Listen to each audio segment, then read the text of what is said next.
Break नंतर आपलं पुन्हा एकदा स्वागत। मनसे अध्यक्ष राज ठाकरे यांच्या महाराष्ट्रात झंझावाती सभा सुरू आहेत आणि या सभांमधून मनसे अध्यक्ष राज ठाकरे सध्याच्या राजकीय परिस्थितीवर भाष्य तर करतात, त्यासोबतच मनसेची सत्ता आली तर मशिदीवरील भोंगे बंद करणार अशी भूमिका घेतली आहे। मनसे या मुद्द्यावर आक्रमक पाहायला मिळते। घाटकोपर पश्चिममधून या सगळ्याचा आढावा घेत मनसेचे उमेदवार गणेश चुक्कल यांच्याशी बातचीत केली आमचे प्रतिनिधी देवेंद्र कोल्हटकर यांनी।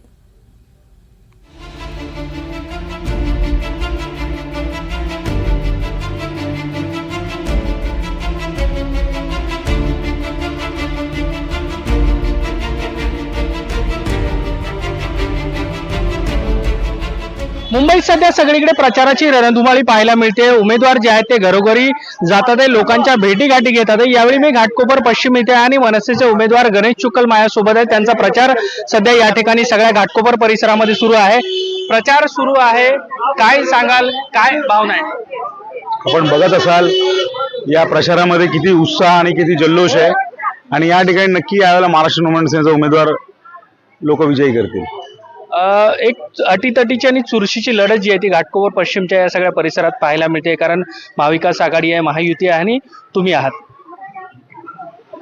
मला चुरशीची वगैरे असं काही वाटत नाही, पण इथे गेली 15 वर्ष जे मूलभूत सोयीसुविधांपासून या घाटकोपर हा मागे राहिला, वंचित राहिला, त्याच्यामुळे या घाटकोपरकरांनी यावेळेला निर्णय केलेला आहे की महाराष्ट्र नवनिर्माण सेनेच्या उमेदवाराला मतं द्यायचं। त्याच्यामुळे मला वाटत नाही फार चुरशीची निवडणूक होईल, ही वन साइड निवडणूक होईल। राम कदम जे आहेत भाजपचे, जे अनेक टर्म इथून निवडून आलेले आहेत, त्यांचं किती आव्हान वाटतं? मला कोणत्याही प्रकारचं त्यांचं आव्हान वाटत नाही, कारण गेल्या 15 वर्षात ते स्पेशल अपयशी ठरलेले आहेत सगळ्या विधायक कामं करण्यामध्ये आणि लोकांना आता हे कळून चुकलेले की 15 वर्ष आपण मागे गेलो आहेत, तर यावेळेला लोक आपलं मत या मत देऊन या परिवर्तन घडवून या विभागात महाराष्ट्र नवनिर्माण सेनेच्या उमेदवाराला निवडून देतील नक्की। मनसे अध्यक्ष राज ठाकरे यांची मुंबईतली पहिली सभा घाटकोपर पश्चिम मध्ये झाली होती आणि खास करून राज ठाकरे यांनी भोंग्याचा मुद्दा उपस्थित केला होता आणि आता आपण बघतो की तुमच्या प्रचारामध्ये देखील वेगवेगळ्या घोषणा ज्या आहेत त्या पाहायला मिळतात।